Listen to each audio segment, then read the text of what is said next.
Ladies and gentlemen, good afternoon to you. This afternoon I could see that a lot of people here, and I'm very much thankful to be invited to be a speaker here.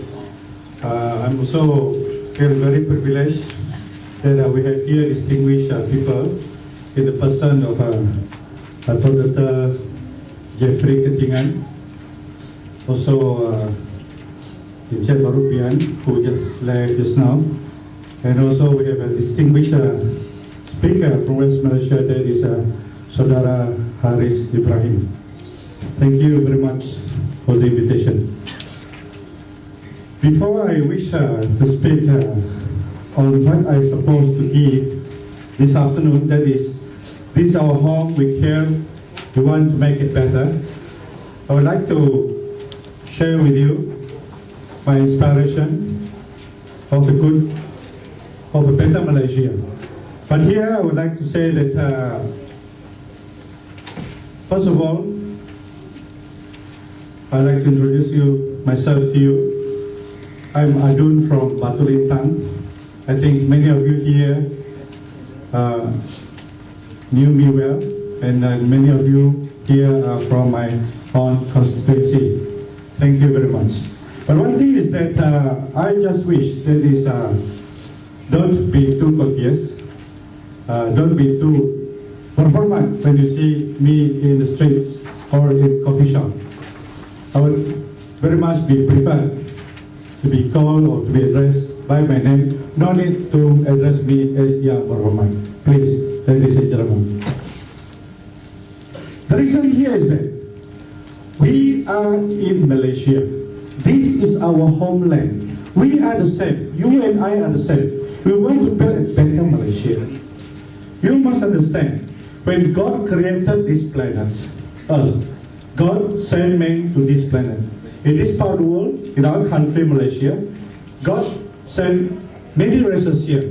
We have the Chinese, we have the Indians, we have the Badayus, we have the Kadazan, we have the Muruts, and all other various races. Why God sent to Malaysia so many races here? Why not only one race? Definitely I feel God has His own mission to us. What God Almighty wants for us is that as creation of God, we should live together harmoniously and be able to love each other in whatever situation and differences that may arise. But we have problems. How these problems arise? The problems are created by we ourselves. God don't want problem. It is all on our own creation.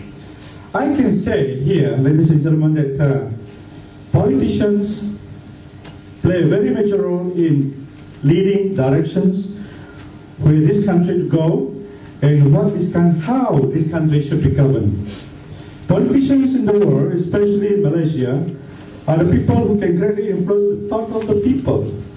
There are politicians who took advantage of our situation here for reasons known to themselves. And we have heard that there are politicians in Malaysia, especially from the ruling party, to say that the Chinese are foreigners, the Indians are foreigners. I can tell you, such remarks from these politicians created tensions in Malaysia. The Chinese especially, they have a fear. The fear is there. The fear of mistreatment. The fear of May 13 coming again. And for those Indians and for those other races, they must just leave the country. I think because they fear one day May 13 come again and explode. We all know, as you all know, that the Federal Constitution gives a very special place for the Malays. It gives the Malays the special rights. It gives the Malays the special privileges. Although Malay enjoys special privileges, ladies and gentlemen, I'd like to say here that there is also a place for the Chinese and the Indians and other races in Malaysia. Let us all work together. And then let us all work together, and we should not consider ourselves unlucky in Malaysia just because that we are not a Malay. We have no choice. have to stay here. Of course, if we have a choice, we may wish to pick the race that we want, where we want to live in this world.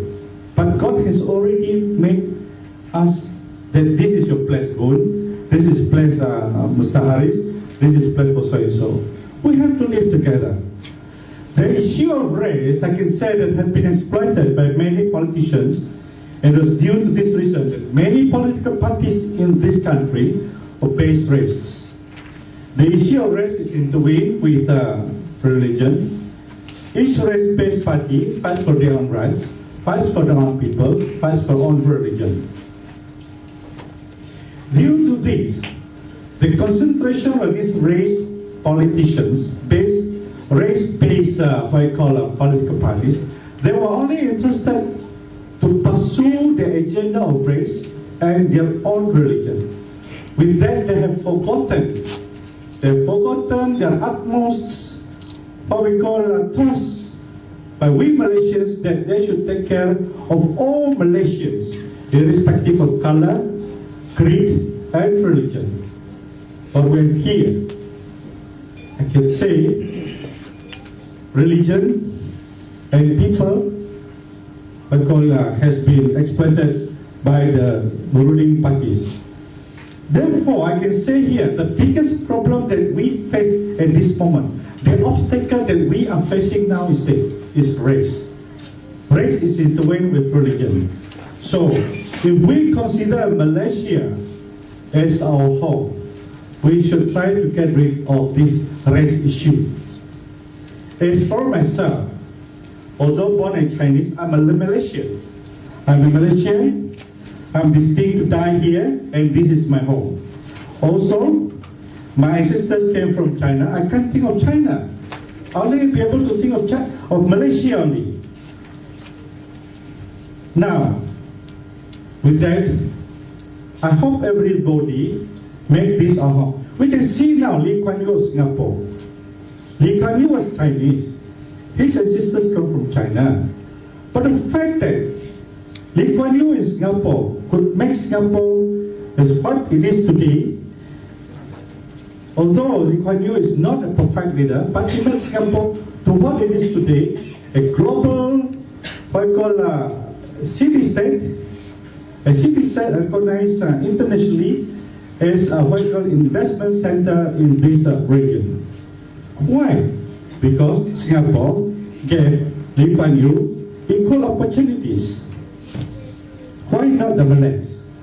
But again, because of the ability of Lee Kuan Yew being given equal rights, he exploited his talents. That is what Singapore is today. And by that, other races also benefited from the talent of Lee Kuan Yew. So, ladies and gentlemen, we can see Singapore was together with us in 1963, and then just a few months, Singapore left. Then what happened to Malaysia now? We can see Singapore under Lee Kuan Yew, or under his government, has developed and progressed very much faster than Malaysia.